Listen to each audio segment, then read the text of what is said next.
उपाय करना जरूरी था। एक दिन जंगल के सारे जानवर इकट्ठा हुए और इस प्रश्न पर विचार करने लगे। अंत में उन्होंने तय किया कि वे सब शेर के पास जाकर उनसे इस बारे में बात करें। दूसरे दिन जानवरों की एक दल शेर के पास पहुंचा। उनके अपनी ओर आते देख शेर घबरा गया और उसने गरज कर पूछा, क्या बात है, तुम सब यहाँ क्यों आ रहे हो? जानवर दल के नेता ने कहा, आज हम आपके पास निवेदन करने आए हैं। आप राजा हैं और हम आपकी प्रजा। जब आप शिकार करने निकलते हैं तो बहुत जानवर मार डालते हैं। आप सबको खा भी नहीं पाते। इस तरह से हमारी संख्या कम होती जा रही है। अगर ऐसा ही होता रहा तो कुछ ही दिनों में जंगल में आपके सिवाय और कोई भी नहीं बचेगा। प्रजा के बिना राजा भी कैसे रह सकता है? यदि हम सभी मर जाएंगे तो आप भी राजा नहीं रहेंगे। हम चाहते हैं कि आप सदा हमारे राजा बने रहें। आपसे हमारी विनती है कि आप अपने घर पर ही रहा करें। हर रोज स्वयं आपके खाने के लिए एक जानवर भेज दिया करेंगे। इस तरह से राजा और प्रजा दोनों ही चैन से रह सकेंगे। शेर को लगा कि जानवरों की बात में सच्चाई है।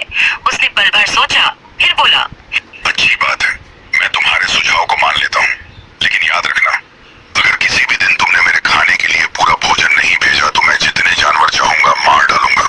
जानवरों के पास तो और कोई चारा नहीं, इसलिए उन्होंने शेर की शर्त मान ली और अपने अपने घर चले गए। उस दिन से हर रोज शेर के खाने के लिए एक जानवर भेजा जाने लगा।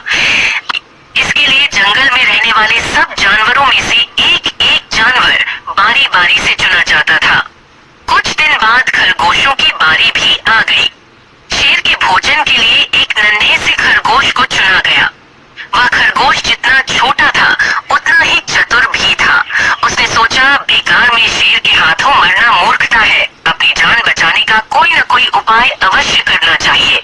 जानवरों के पास तो और कोई चारा नहीं, हो सके तो कोई ऐसी तरकीब ढूंढनी चाहिए जिससे सभी को इस मुसीबत से सदा के लिए छुटकारा मिल जाए। आखिर उसने एक तरकीब सोच ही निकाली।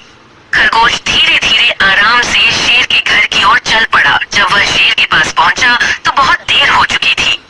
भूख के मारे शेर का बुरा हाल हो रहा था।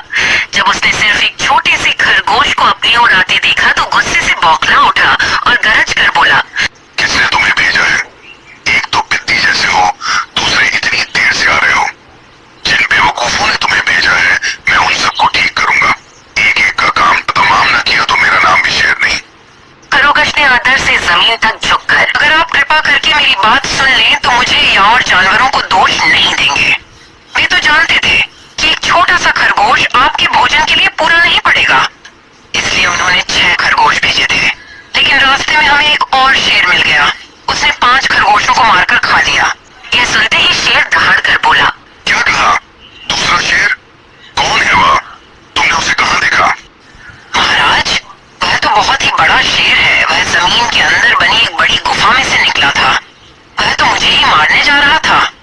पर मैंने उससे कहा, सरकार, आपको पता नहीं कि आपने क्या अंधेर कर दिया है। हम सब अपने महाराज के भोजन के लिए जा रहे थे, लेकिन आपने उनका सारा खाना खा लिया है। हमारे महाराज ऐसी बातें सहन नहीं करेंगे। वे जरूर ही यहाँ आकर आपको मार डालेंगे।